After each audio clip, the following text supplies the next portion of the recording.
Maire ou pas, François Hollande sait que son éventuelle réélection dépendra du résultat de la lutte contre le chômage. Il le dit lui-même. Et si c'est la raison pour laquelle il s'emploie, si j'ose dire, à inverser la courbe du chômage. On attend son plan d'urgence pour lundi prochain. Manuel Valls a reçu à ce titre patronat et syndicats. Et là, ça bloque. Nous avons dit que face à ce que nous considérons comme du lobbying patronal, concernant ces soi-disant contrats souples, agiles, concernant la précarité, il était hors de question pour la CFDT de faire peser sur les salariés la responsabilité du chômage. Depuis que Gattaz est élu au MEDEF, tous les 6 mois, il nous propose la même chose. Donc moi, je ne sais pas si le gouvernement va entendre le MEDEF. Je trouve qu'il l'écoute déjà beaucoup. Je ne pense pas que ce soit retenu. Moi, j'ai dit, j'appelle ça le contrat de travail fragile. Donc, ça va, le patronat, c'est son catalogue revendicatif. Non, je ne pense pas que ce soit dans l'air du temps. Je ne pense pas que ce soit dans l'air du temps du côté du gouvernement non plus.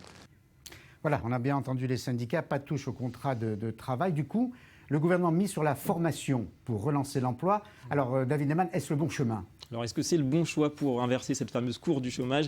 C'est la question, Paul. Alors, à court terme, c'est mathématique, oui. Il y aura un impact sur cette fameuse courbe. Pourquoi ? Parce que François Hollande a fait une vraie promesse de gauche. C'était le 31 décembre, lors de ses vœux. Dans le cadre de son état d'urgence économique et social, il a annoncé 500 000 formations supplémentaires pour les chômeurs. Traduction, 500 000 personnes qui vont sortir de cette fameuse catégorie A de Pôle emploi, celle qui regroupe les chômeurs de longue durée, pour basculer, alors temporairement, c'est vrai, mais en tout cas en catégorie D. Alors, c'est bien ça pour remonter une autre courbe, celle des sondages. Cette fois, on se rapproche de la présidentielle, comme on sait, mais ça ne résout absolument pas le problème de fond qui est un problème de compétitivité. Ça fait plus de 10 ans que la France perd en compétitivité et c'est là-dessus qu'il faut agir et vite. Et pour obtenir des résultats, il faudra sans doute faire des choix aussi en termes de flexibilité, donc en termes de droit du travail. N'en déplaise aux syndicats, on comprend leurs inquiétudes, ça veut dire plus de précarité. Mais en tout cas, ce serait dommage au final que la France passe à côté de cet alignement exceptionnel des planètes. On en parle souvent, le pétrole pas cher, les taux d'intérêt à un taux historiquement bas, et puis l'euro qui est en baisse constante face au dollar. Donc tout ça, ça devrait favoriser un petit peu la croissance. Il faudra en profiter, c'est maintenant.